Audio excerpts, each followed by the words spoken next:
Plantain is an obvious choice for many first aid or acute inflammations, but it's equally useful for chronic hot conditions, especially in the digestive tract.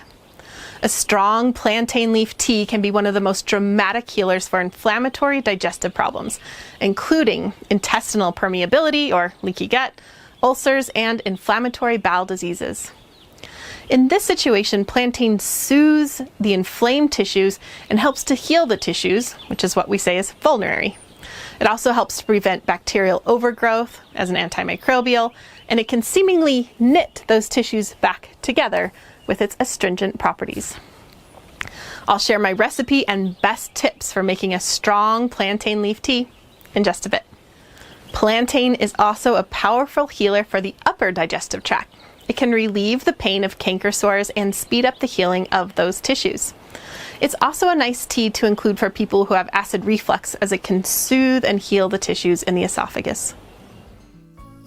Do you love herbs? Are you dreaming of becoming an herbalist? Join us at herbswithrosalee.com or click the link in the description to be a part of our vibrant herbal community. Let's keep the love for herbs growing. See you in the next snippet.